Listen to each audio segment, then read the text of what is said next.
Assalamualaikum warahmatullahi wabarakatuh.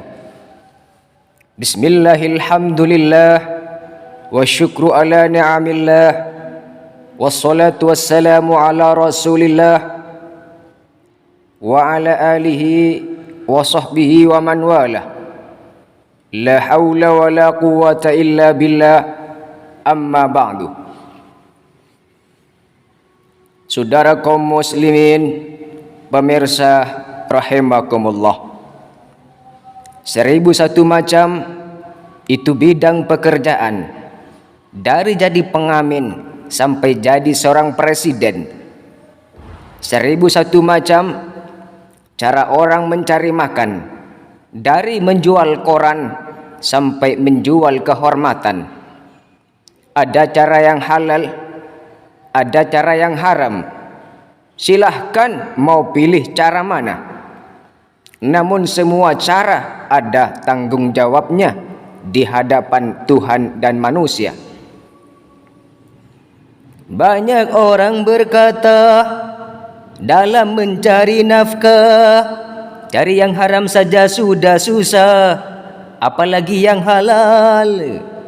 Jangan didengar, itu salah, tidak benar. Banyak orang berkata yang jujur pasti hancur, karena zaman ini sudah edan jujur tidak makan. Zaman yang edan, kita jangan jadi setan. Siapa meninggalkan yang haram karena takut kepada Tuhan, pasti baginya akan digantikan rezeki yang halal dan digandakan, insyaallah. Demikianlah bunyi syair dalam lagu 1001 macam yang diciptakan oleh Bang Haji Roma Irama sebagai muqaddimah untuk mengawali pembicaraan yang akan kita bahas pada kesempatan kali ini. Oleh karena itu, sebagaimana isi pesan dalam lagu tersebut, terutama bagian akhir, siapa meninggalkan yang haram karena takut kepada Tuhan, pasti baginya akan digantikan rezeki yang halal dan digandakan, insyaallah. Dengan demikian, pada kesempatan yang berharga ini, saya ingin menyampaikan kewajiban mencari rezeki yang halal. Saudara kaum muslimin, pemirsa rahimakumullah, mencari rezeki merupakan tuntutan kehidupan yang tak mungkin seseorang menghindar darinya. Seorang muslim tidak melihatnya sekedar sebagai tuntutan kehidupan, namun ia mengetahui bahwa itu juga merupakan tuntutan agamanya dalam rangka mentaati perintah Allah Subhanahu wa taala untuk memberikan kecukupan dan ma'isyah kepada diri dan keluarganya, atau siapa saja yang berada di bawah tanggung jawabnya. Dari sinilah seorang muslim bertolak dalam mencari rezeki, sehingga ia tidak sembarangan dan tanpa peduli dalam mencari rezeki. Tidak pula bersikap materialistis atau yang penting kebutuhan tercukupi, yang penting perut kenyang, tanpa peduli halal dan haram. Atau bahkan lebih parah dari itu, ia katakan seperti kata sebagian orang, yang haram saja susah apalagi yang halal. Sekali-kali tidak demikian. Itu adalah ucapan orang yang tidak beriman. Bahkan yang halal, insyaallah jauh lebih mudah untuk didapatkan daripada yang haram. Dengan demikian, sebagai seorang muslim yang taat, ia akan memperhatikan rambu-rambu agamanya, sehingga ia akan memilah dan memilih antara yang halal dan yang haram. Ia tidak akan menyuapi dirinya, istri dan anak-anaknya kecuali dengan suapan yang halal.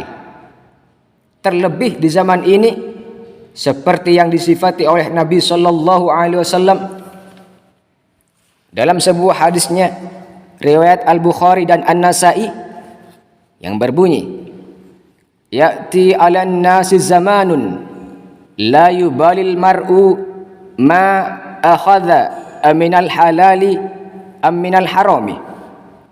Akan datang kepada manusia suatu zaman di mana seseorang tidak peduli apa yang dia ambil, apakah dari hasil yang halal atau yang haram.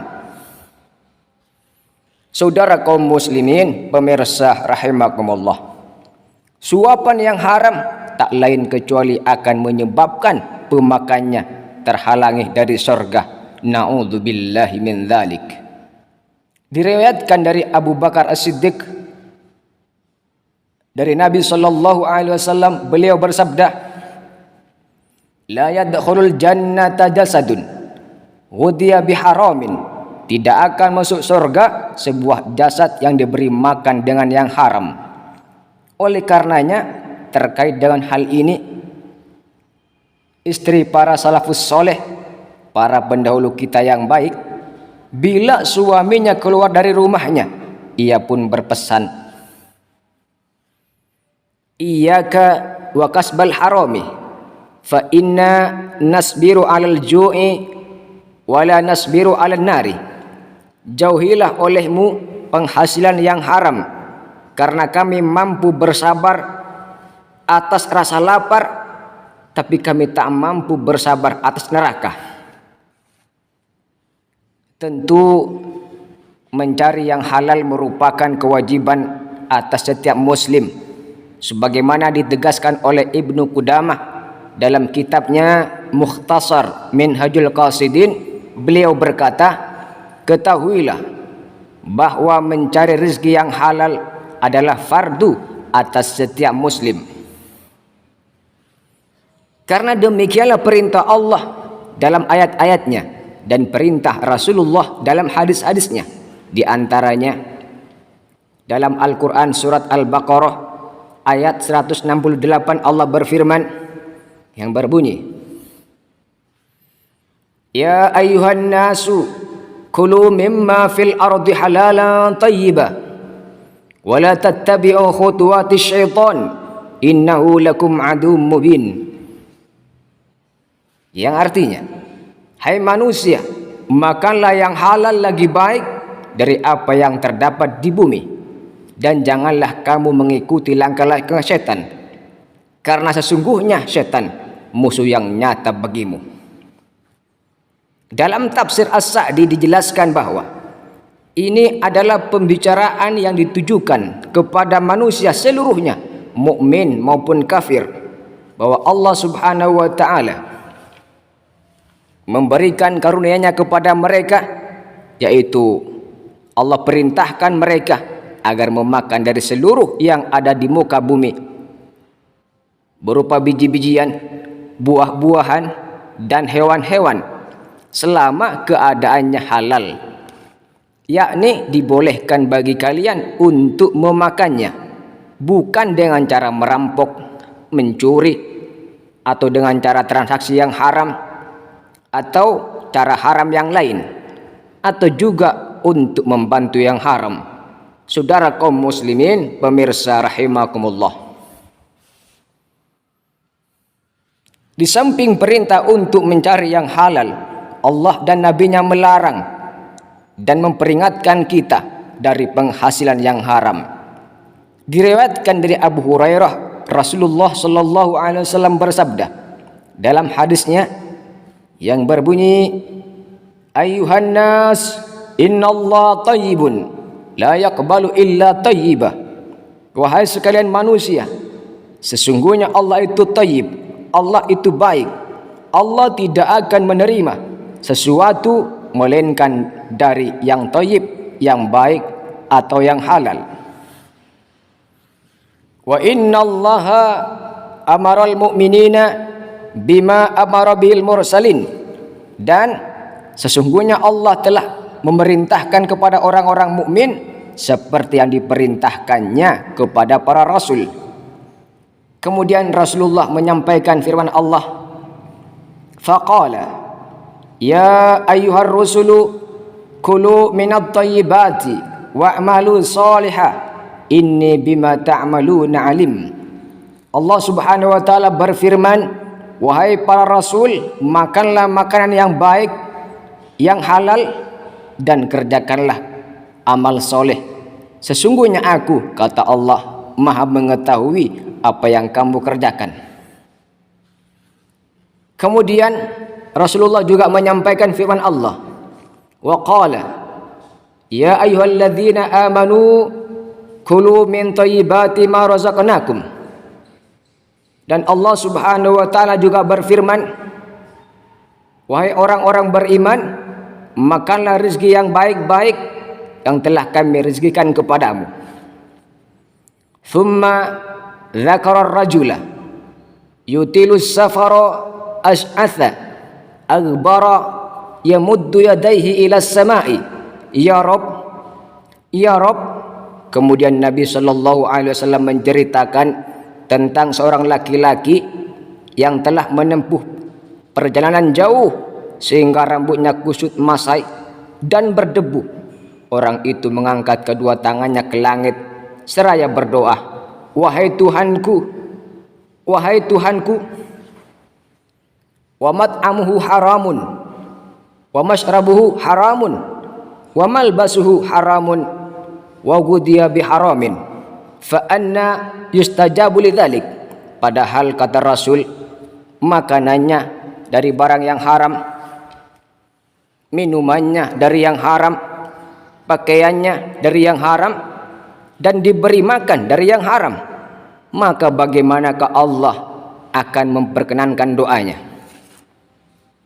Ibnu Rajab menyatakan, berdasarkan hadis ini ada isyarat bahwa amalan seseorang tidaklah diterima kecuali mengkonsumsi yang halal.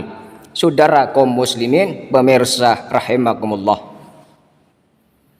Rasulullah sallallahu alaihi wasallam telah menjelaskan kepada kita dalam banyak hadis urgensi mencari rezeki yang halal ini. Dalam sebuah hadis dari Abdullah bin Mas'ud radhiyallahu an, Rasulullah sallallahu alaihi wasallam bersabda, yang artinya tidak ada satupun amalan yang mendekatkan kalian ke surga, melainkan telah aku perintahkan kalian kepadanya. Dan tidak ada satupun amalan yang mendekatkan kalian ke neraka, melainkan aku telah melarang kalian darinya. Janganlah kalian menganggap rezeki kalian terlambat. Sesungguhnya malaikat Jibril telah membisikkan ke dalam hati sanubariku bahwa tidak ada seorang pun meninggalkan dunia ini melainkan setelah sempurna rezekinya. Bertakwalah kamu kepada Allah, wahai sekalian manusia. Carilah rezeki dengan cara yang baik. Jika ada rezekinya yang terhambat atau tertunda, maka janganlah ia mencari rezeki dengan berbuat maksiat. Dengan kata lain, mencari rezeki dengan cara yang haram. Sebagai seorang mukmin yang setiap amal ibadahnya ingin diterima dan diridai oleh Allah Subhanahu wa taala, tentu kita harus berhati-hati dalam mencari rezeki. Tidak hanya berhati-hati pada yang haram, tapi bahkan berhati-hati pada harta yang mengandung syubhat, masih samar, belum jelas statusnya halal apa haram. Jangan asal dapat harta, apalagi dengan menghalalkan segala macam cara untuk mencapai tujuan.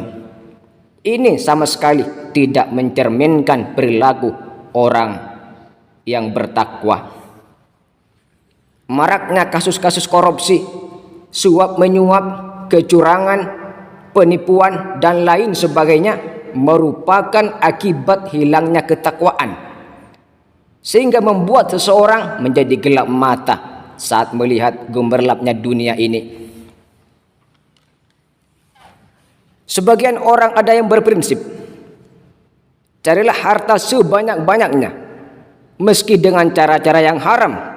Nanti setelah terkumpul harta yang banyak, baru berbuat baik, baru bersedekah, dan lain sebagainya. Prinsip dan anggapan seperti ini jelas salah. Sebab Allah Maha Baik dan tidak menerima kecuali yang baik-baik. Saudara kaum muslimin, pemirsa rahimakumullah. Abu Hurairah radhiyallahu anhu meriwayatkan bahwa Rasulullah sallallahu alaihi wasallam bersabda, "Man jama'a malan haraman, thumma tasaddaqa bihi lam yakun lahu fihi ajrun wa kana isruhu ali." Barang siapa mengumpulkan harta yang haram kemudian menyedekahkannya, maka ia tidak memperoleh pahala darinya dan dosanya terbebankan pada dirinya. Bukannya dapat pahala, malah justru mendapat dosa. Siti Aisyah radhiyallahu anha pernah bercerita bahwa Abu Bakar memiliki budak yang ditugaskan harus membawa bekal untuknya setiap hari, dan Abu Bakar selalu makan dari bekal itu. Pada suatu hari budak itu datang membawa makanan, maka Abu Bakar memakannya. Kemudian budak itu bertanya, "Tahukah Tuan dari mana makanan itu?" Abu Bakar balik bertanya, "Memangnya kenapa?"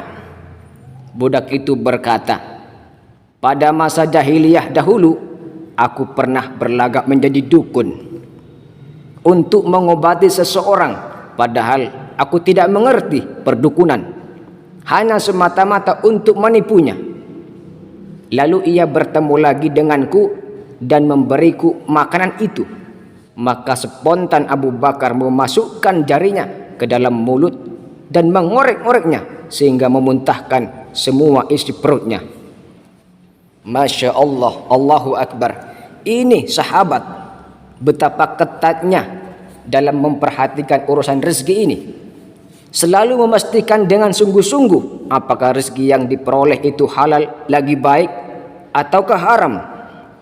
Syariat juga memperhatikan hal-hal semacam ini, yaitu anjuran meninggalkan sesuatu yang masih diragukan status kehalalannya demi menjaga diri dari perkara haram.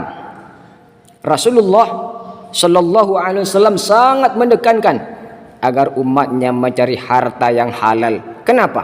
Sebab ada dua pertanyaan yang mengarah berkaitan dengan harta itu, yaitu tentang asal harta, dari mana harta itu didapat dan kemana dibelanjakan.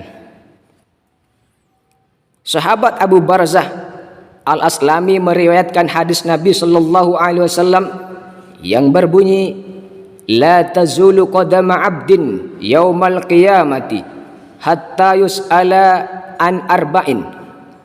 Yang artinya, tidak akan bergeser kaki seorang hamba pada hari kiamat nanti sampai ditanya tentang 4 hal. Pertama, an umrihi fi ma'afnahu, tentang umurnya untuk apa dia gunakan. Yang kedua, wa an ilmihi fi ma fa'ala, tentang ilmunya sejauh mana ia amalkan. Yang ketiga, wa an malihi min aina iktasabahu wa fi ma anfaqahu, tentang hartanya, dari mana harta itu didapat dan kemana dibelanjakan. Dari mana didapat dan kemana dibelanjakan. 2 pertanyaan khusus harta. Yang keempat, wa an jismihi fi ma ablahu, tentang tubuhnya untuk apa dia gunakan. Oleh karena itu, mari kita perbaiki semua amal ibadah kita, termasuk dalam mencari nafkah ini, sebelum pertanyaan-pertanyaan itu datang pada hari kiamat nanti. Dan ini pasti terjadi.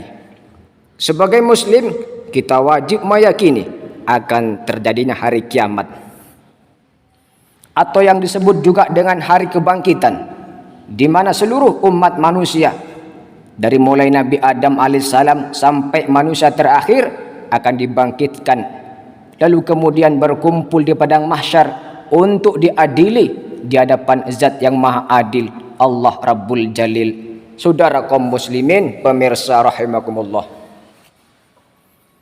hari berbangkit, hari yang pastikan datang kawan. Di hari itu semua amal diperlihatkan. Hari berbangkit, hari yang teramat mendebarkan. Di hari itu pahala dan dosa diperhitungkan. Celaka bagi siapa yang suka mengingkarinya. Celaka bagi siapa yang suka berbuat dosa. Di hari itu hiruk pikuk memecah telinga. Semua manusia gundah resah dengan urusannya. Di hari itu sang ibu lari dari anaknya. Tak seorang pun yang dapat menolong sesamanya. Cukup sudah Tuhan memperingatkan tentang hari peradilan. Takkan luput sedebu perbuatan, semua diperhitungkan. Mengapakah tidak kau persiapkan bekal hari yang mencekam? Tiap nafas hanya kau pergunakan cuma untuk keduniaan. Selagi masih ada kesempatan, taubatlah dan beriman. Bila nyawa sudah di kerongkongan, tertolak penyesalan. Di hari itu tak berharga harta dan jabatan, dan tak berlaku segala macam bentuk tebusan. Di hari itu banyak wajah yang tertunduk hina, kecut dan gentar karena diri berlumuran dosa. Allah Subhanahu wa taala menjelaskan dalam Al-Quran surat Az-Zalzalah yang berbunyi, Yauma idzi yasdurun nasu ashtatan liyurau a'malahum, yang artinya pada hari itu manusia keluar dari kuburnya dalam keadaan bermacam-macam supaya diperlihatkan kepada mereka balasan pekerjaannya. Faman ya'mal mithqala dzarratin khairan yarah, barang siapa yang mengerjakan kebaikan seberat zarah pun dia akan melihat balasannya. Wa may ya'mal mithqala dzarratin syarran yarah, dan barang siapa yang mengerjakan kejahatan seberat zarah pun niscaya dia akan melihat balasannya juga. Oleh karenanya mari kita berdoa kepada Allah Subhanahu wa taala. Semoga Allah Subhanahu wa taala mencukupkan kita dengan yang halal dan dijauhkan dari yang haram. Sebagaimana doa yang diajarkan oleh Nabi sallallahu alaihi wasallam, Allahumma kfini bihalalika an haramik wa ghnini bifadlika amman siwak. Ya Allah, cukupkanlah aku dengan yang halal dan jauhkanlah aku dari yang haram, dan cukupkanlah aku dengan karuniamu dari bergantung pada selainmu. Saudara kaum muslimin, pemirsa rahimakumullah, sebagai seorang muslim kita tentunya selalu menginginkan untuk mendapatkan rezeki yang halal dan berkah. Halal dan berkah, yang dengan berbekal rezeki yang halal dan berkah tersebut, maka kita dapat beribadah dengan baik, bersedekah, membayar zakat, berinfak dan berwakaf, bahkan berjihad di jalan Allah Subhanahu wa taala dengan harta tersebut. Tidaklah mengapa seandainya rezeki yang kita miliki berupa harta jumlahnya sedikit, dalam arti hanya cukup memenuhi kebutuhan hidup sehari-hari, asalkan halal dan berkah. Karena ini yang diridai Allah Subhanahu wa taala, sehingga nanti di akhirat dapat dipertanggungjawabkan. Yang paling penting kita pandai bersyukur, insya Allah hidup jadi tenang. Dan Allah berjanji bagi orang yang pandai bersyukur akan ditambah nikmatnya. Sebagaimana Allah jelaskan dalam firman-Nya dalam Al-Quran surat Ibrahim ayat 7 yang berbunyi, wa itadzana rabbukum la in syakartum la azidannakum wa la in kafartum inna adzabi lasyadid. Dan ingatlah ketika Tuhanmu memaklumkan, sesungguhnya jika kamu bersyukur, niscaya aku akan menambah nikmatku kepadamu. Tetapi jika kamu mengingkari nikmatku, maka pasti azabku sangat pedih. Na'udzubillahi min dzalik. Semoga kita semua tergolong orang-orang yang pandai bersyukur terhadap nikmat Allah sekecil apapun bentuknya dan dijauhkan dari rezeki yang tidak halal. Saudara kaum muslimin, pemirsa rahimakumullah, inilah yang dapat saya sampaikan pada kesempatan kali ini. Semoga ada manfaatnya untuk kita semua. Terima kasih atas segala perhatian dan mohon maaf atas segala kekurangan. Akhirul kalam, wabillahi taufiq wal hidayah, wal afu minkum, wassalamu alaikum warahmatullahi wabarakatuh.